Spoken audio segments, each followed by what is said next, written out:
स्वागत है आप लोग का कॉमर्स क्लास में। आज आप लोग का अकाउंट्स का एग्जाम था जो कि आपका मेजर सब्जेक्ट है बीकॉम 23 से 27 वालों का। तो 70 मार्क्स एग्जाम था, 3 घंटा का। आइए आंसर की देखते हैं क्या आप लोग बनाए हैं। आप लोग मिला लीजिए कि आप लोग का सही है कि नहीं। पहला था चूज द करेक्ट ऑप्शन, दो नंबर का एक क्वेश्चन था, 10 क्वेश्चन 20 मार्क्स का। ठीक है, आइए पहला क्वेश्चन था revenue is generally organise in accounts when. तो इसका राइट आंसर क्या था, when cash is receive. I hope आपने 4 में मारा है, जिन्होंने 4 में मारा है उनका राइट आंसर है। 2 मार्क्स उनके जेब में है। The buyer charge depreciation. Buyer जो है डेप्रीसिएशन किस पे चार्ज करता है, तो कैश प्राइस ऑफ एसेस। जी हाँ, कैश प्राइस पे एसेस पे जो है डेप्रीसिएशन चार्ज होता है।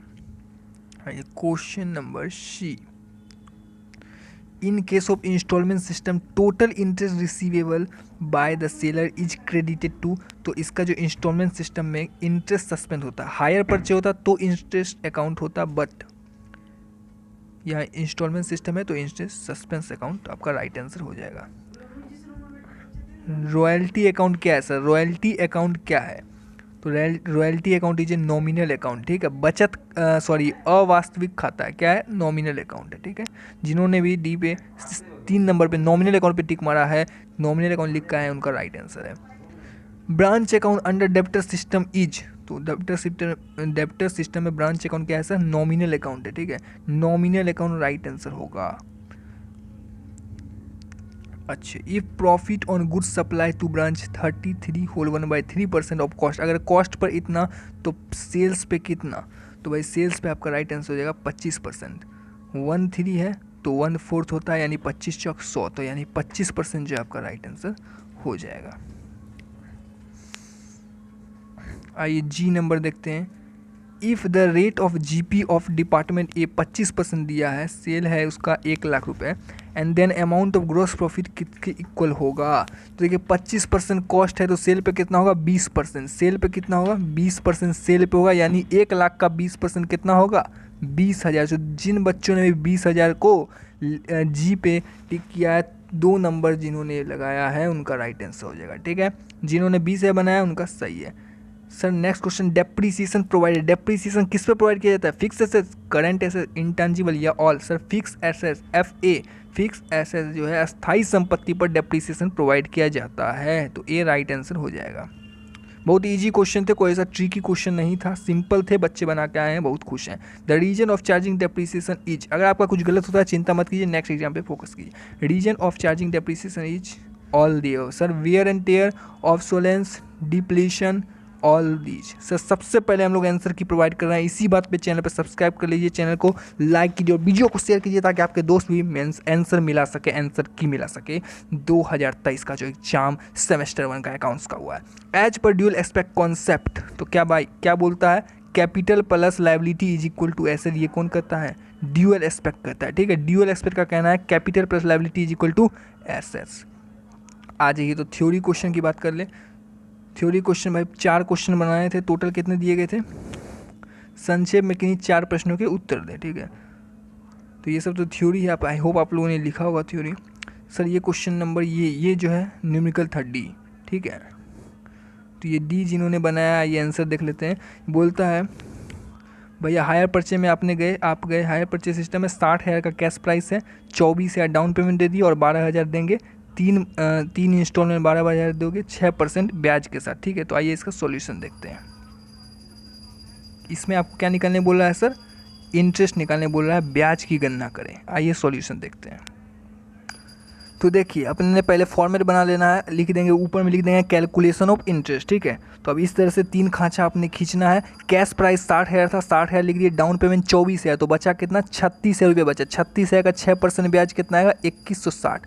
तो 12,000 में 2160 जोड़ेंगे, इतना आ जाएगा। ठीक है, फिर 12,000 जो है ये क्या है, प्रिंसिपल अमाउंट है, ये क्या है, कंपाउंड अमाउंट है, तो ये 12,000 रुपये यहाँ फिर से घटेगा दूसरे साल के लिए, तो 24,000 बचेगा। फिर 24,000 का 6% इंटरेस्ट निकल गया, फिर 12,000 में इस इंटरेस्ट को जोड़ेंगे तो कंपाउंड अमाउंट निकलेगा। फिर प्रिंसिपल अमाउंट को यहाँ माइनस करेंगे, देन फिर 12,000 बचा, तो थर्ड ईयर का इंटरेस्ट कितना होगा 12,000 का 6% 720।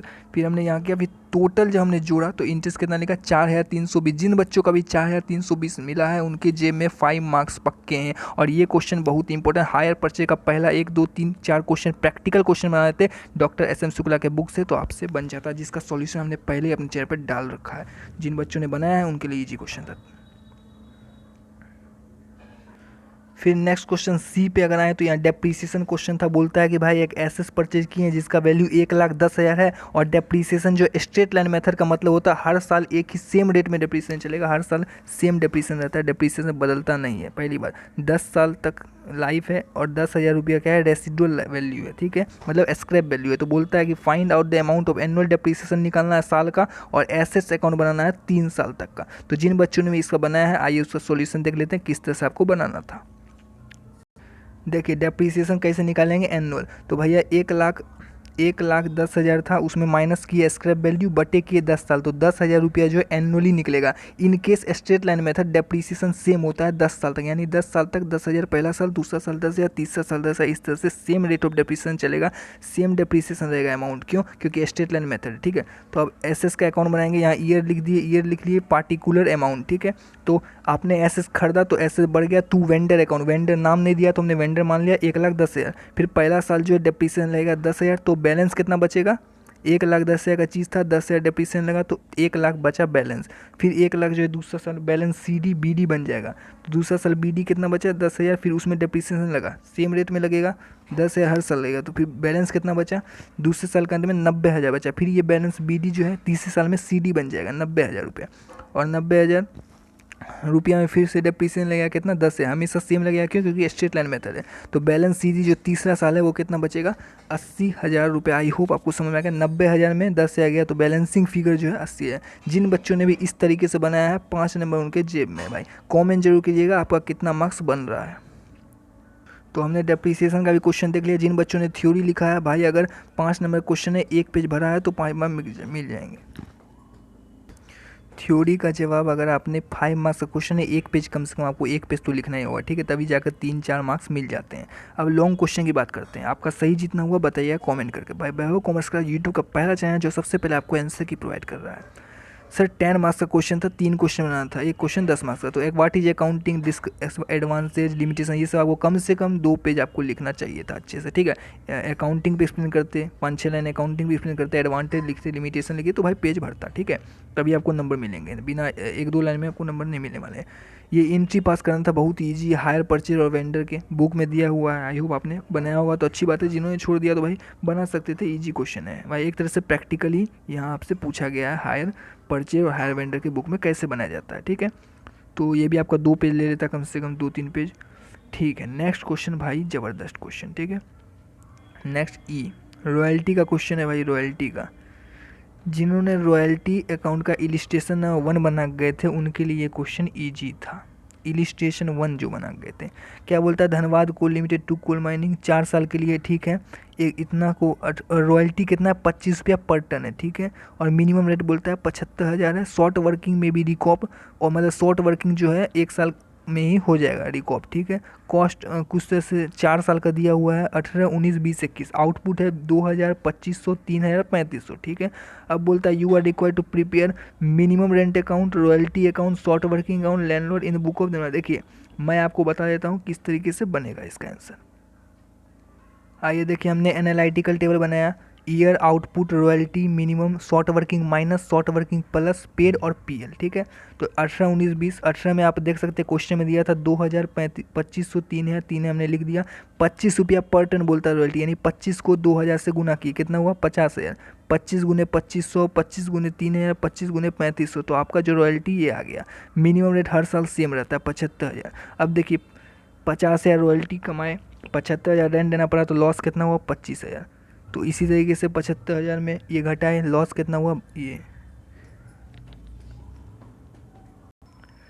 फिर 75,000 सेम था तो कुछ नहीं होगा। और यहाँ देखिए आपने रॉयल्टी कमाया 87,500 और रेंट दिया 75,000, तो प्रॉफिट कितना हुआ, शॉर्ट वर्किंग प्लस कितना हुआ 12,500। अब पेड देखिए, पेड हमेशा आपको 75,000 कर रहे हो, ठीक है। तो अब मेन आपको ये निकालना था, ठीक है। तो कैसे निकलेगा ये देखिए, 25,000 रुपया है ये अगले साल, 25,000 इस साल में आपको रिकवर करना था, नहीं कर पाए तो ये पूरा लॉस हो गया, ठीक है। फिर 12,500 इस साल तुरंत नेक्स्ट ईयर में रिकवर करना था, नहीं कर पाए तो ये 12,500 लॉस हो गया, ठीक है। इसका तो कुछ होगा नहीं क्योंकि अगला साल तो है नहीं, यहाँ पर कुछ रहता तभी ना हम रिकॉप करते, यहाँ तो कुछ है नहीं।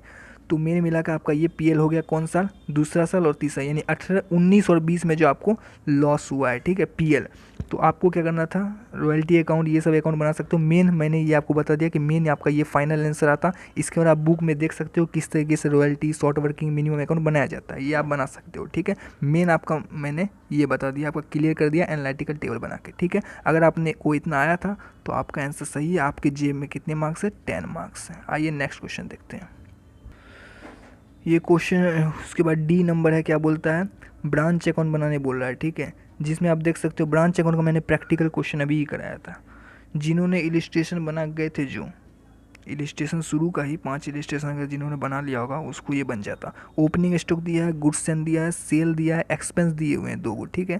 बोलता है क्लोजिंग स्टॉक कूडन, मतलब कि आपको क्लोजिंग स्टॉक निकालना पड़ेगा। और बोलता है ब्रांच जो है सेल करता है कॉस्ट प्लस 20%, मतलब कि आपका जो है कॉस्ट पे 20% कम आता है, ठीक है। ब्रांच सेल करता है 20% जोड़ के, मतलब जितना कॉस्ट है उस पर 20% जोड़ के बेच रहा है। यानी कि सर यहाँ पर सेल कितना है, 1,20,000 है, यानी 20% जुड़ा हुआ है, यानी कि 1,00,000 का चीज़ 1,20,000 में बेच रहा है, समझिए। यानी 1,00,000 क्या है, कॉस्ट है, ये आपका दिमाग में आना चाहिए। मतलब कि कॉस्ट ऑफ गुड कितना है, 1,00,000 है, उसमें 1,00,000 में 20% जोड़ोगे तो 1,20,000 होगा। और बोलता है मैनेजर का कमीशन 5% है प्रॉफिट पे। आइए देखते हैं ब्रांच अकाउंट कैसे बनेगा। देखिए आपको फॉर्मेट बना लेना है branch account. Opening stock question में दिया था, गुड्स सेंड क्वेश्चन में दिया था, एक्सपेंस 14,000 जो है 10,000 और 4,000 दोनों क्वेश्चन में दिया था, ठीक है। सेल भी क्वेश्चन में दिया था। हमने क्लोजिंग स्टॉक निकाला, कितना निकाला, 2,000। कैसे निकाला, वर्किंग नोट नीचे बनाया। इसी तरीके से आपको एग्जाम में बनाना था। वर्किंग नोट अब देख सकते हो, क्लोजिंग स्टॉक बैलेंस भी दी। ओपनिंग स्टॉक कितना दिया था, 30 है। मैंने प्रैक्टिकल क्वेश्चन कराया था आज से 3 दिन पहले, उसमें मैंने आपको डेप्टर अकाउंट, स्टॉक अकाउंट दोनों बनाना सिखाया था। तो ओपनिंग बैलेंस लिख दिए, गुड्स आया तो इससे भी हमारा स्टॉक बढ़ा 90 है, ये दोनों अपने को दिया था। फिर अपन ने सेल किया, तो सेल क्या करेंगे सर, कॉस्ट। देखिए सेल 1,20,000 का था तो 120 × 100, यानी कि हमने 1,00,000, मैंने कैसे निकाला, मैंने बता दिया। 1,00,000 क्या, कॉस्ट ऑफ गुड्स सोल्ड, तो कॉस्ट 1,00,000 था। तो बैलेंसिंग फिगर से हमने क्लोजिंग स्टॉक निकाल लिया 20 है। यहाँ पर सेल 1,20,000 नहीं लेंगे, क्यों, क्योंकि कॉस्ट लेंगे भाई, क्योंकि 20% हमने जोड़ के बताया। 1,00,000 ले लेंगे तो बैलेंसिंग फिगर से कितना निकल गया, क्लोजिंग स्टॉक निकल गया। तो हमने यहाँ लगा क्या कर दिया, क्लोजिंग स्टॉक लिख दिया। अब मैनेजर कमीशन कैसे निकलेगा, देखो इन दोनों को जोड़ो, जितना आएगा उसमें यहाँ तक घटा दो, समझा। तो जो आएगा वो नेट प्रॉफिट आ जाएगा। नेट प्रॉफिट का क्या करेंगे, 5% ले लेंगे। आइए देखिए नेट प्रॉफिट कैसे निकाला, ये दोनों को सेल प्लस क्लोजिंग को जोड़ा, स्टॉक जितना और फिर बाकी सबको जोड़ के घटा दिया, तो 6,000 रुपया क्या है, नेट प्रॉफिट। कमीशन कैसे हुआ, 6,000 का 5%, 300 रुपया, यानी नेट प्रॉफिट के बोल रहा है 300 रुपया मैनेजर का कमीशन है। यहाँ देखो मैनेजर कमीशन हमने वर्किंग नोट 3 से निकाल लिया, वर्किंग नोट 2 से निकाल लिया। नाउ अब जब आप इसे पूरा जोड़ोगे और जोड़ के जब इन सबको घटाओगे तो आपका 5,700 क्या आएगा, प्रॉफिट एंड लॉस आएगा, जो कि बैलेंसिंग फिगर्स आएगा। जिनका भी 5,700 आंसर आया है और जिन्होंने वर्किंग नोट प्रॉपर बनाए हैं उनके 10 नंबर उनके जेब में है। Thank you very much. कैसा लगा, हाँ कितना नंबर आ रहा है बताइएगा कमेंट करके। उसके बाद लास्ट क्वेश्चन है ये, देखिए ये क्वेश्चन जो है आपका डी सॉल्यूशन पार्टनरशिप फर्म 2 से है। एंड इस क्वेश्चन में आपको ये बनाने नहीं बोला, यहाँ बोला what will be the position of each partner and winding up of partner according with partnership act. तो ये आपको यहाँ पर थ्योरी टाइप में लिखना पड़ेगा कि क्या प्रोविजन कहता है इसमें, कि क्या इन दोनों पार्टनर की क्या पोजीशन होगी इन केस ऑफ डिसोल्यूशन, और जिसमें सी जो है इंसॉल्वेंट हो गया। तो ये थ्योरी पार्ट था, इसमें आपको कुछ बनाना नहीं था, बट आपको लिखना था। तो 1-2 पेज में आपको लिख देंगे तो आपको नंबर मिल जाएंगे। आई होप आपने का एग्जाम अच्छा गया हो, किसी का खराब गया कोई दिक्कत नहीं। नेक्स्ट एग्जाम जो है आपका 22 तारीख को है कॉमर्स वालों का, तो उसके लिए तैयारी कीजिए। Thank you very much. इस वीडियो को ज़्यादा शेयर कीजिए, टेलीग्राम चैनल पर PDF मिल जाएगा। तब तक के लिए एक काम कीजिए, लाइक कर दीजिए वीडियो को, और चैनल पर नए तो सब्सक्राइब कर दीजिए। Thank you. कॉमेंट जरूर कीजिए आपको कितने मार्क्स बन रहे हैं। Thank you very much.